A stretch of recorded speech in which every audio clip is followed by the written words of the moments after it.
Yes, Madam Chairman, Mr. Senate President, I'd like to apologize for my failure to articulate myself properly yesterday. I'd just like to clarify my state, what I explained to the Congress yesterday, to the lower house. What happened was that I was trying to explain to to Congress at the time was that I do not have the power to impose fines. I cannot impose any fines. I am not authorized to do that.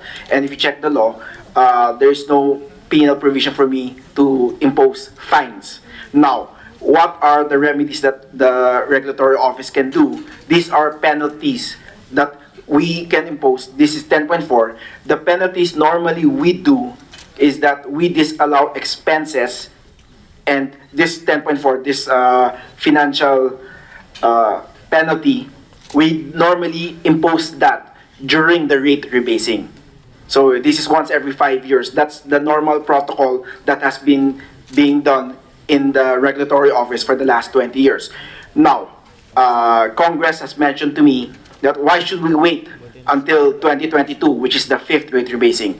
They should impose that as soon as possible. And admittedly, the regulatory office has always been imposing it during the rate rebasing. So, but there is no provision that prohibits the regulatory office from doing it earlier. So we are studying that right now. We are exploring the option of imposing, if there is any, around June or July.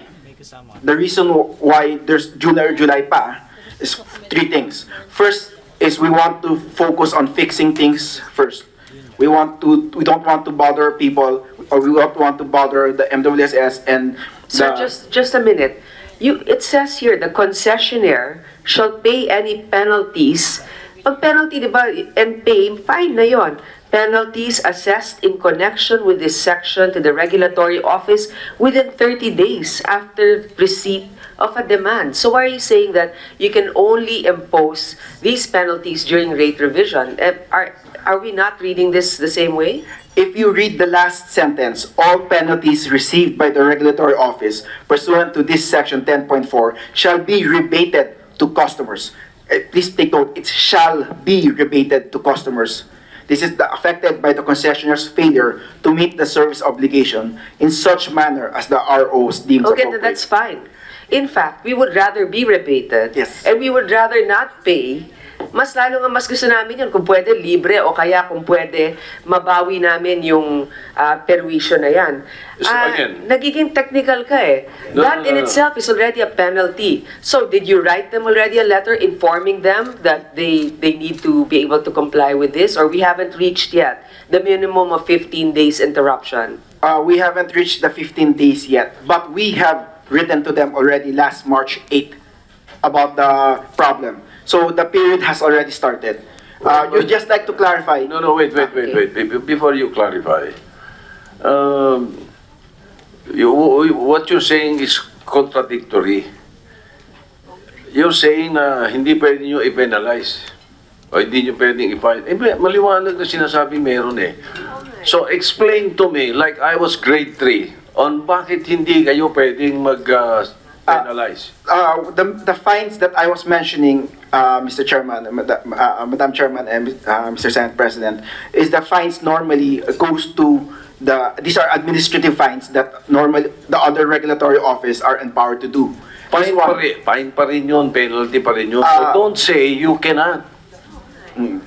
Yes, that is correct. That is why I failed to articulate myself, and I'm trying to explain now.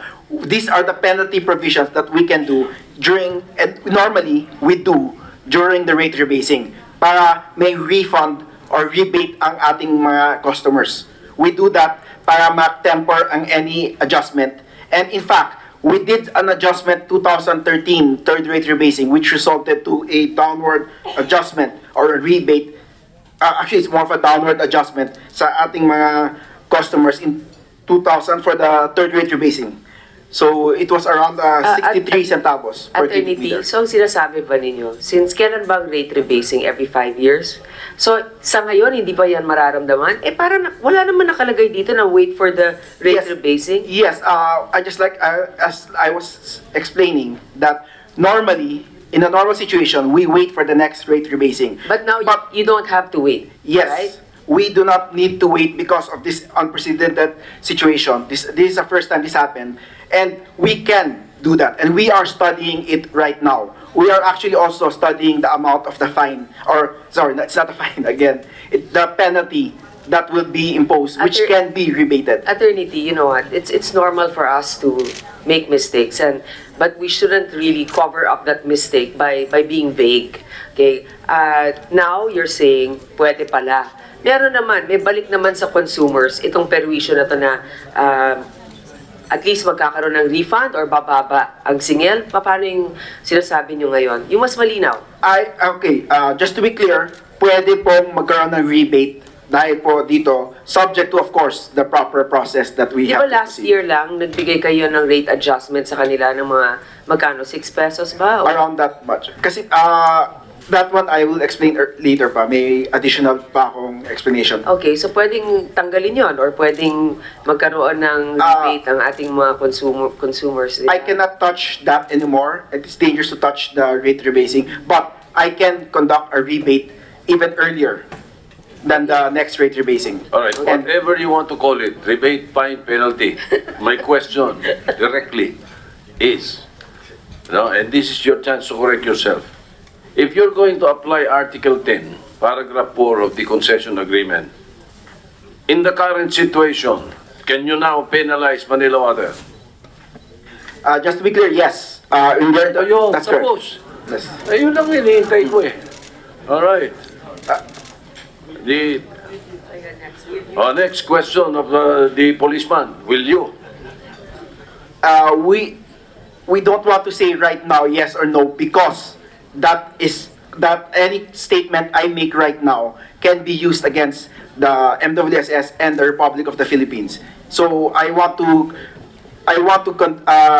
observe due process. So I cannot answer right now. But if you're asking the office right now, we are studying everything, including how much is the possible fine. When will you come up with your decision?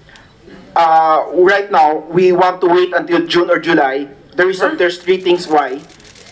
One is we want to focus first on fixing things. Second is we expect the next month will be low. The bill will be very low because there's going to be the usage of everyone is really low. Obviously, kasi wala nga tubig na lumalabas. Yes. And the third is to observe due process. Because if we just impose to Manila Water, they can actually file an arbitration case. And I'm not sure if you've known that we have been losing our arbitration cases against the Maybe you concessionaires. should get better lawyers in MWSS. So ayan mga kabuso, abangan ang aking mga videos at sisiguraduhin ko sa inyo, bibigyan ko kayo ng high quality video at high quality audio. So next time, just subscribe my channel and thank you.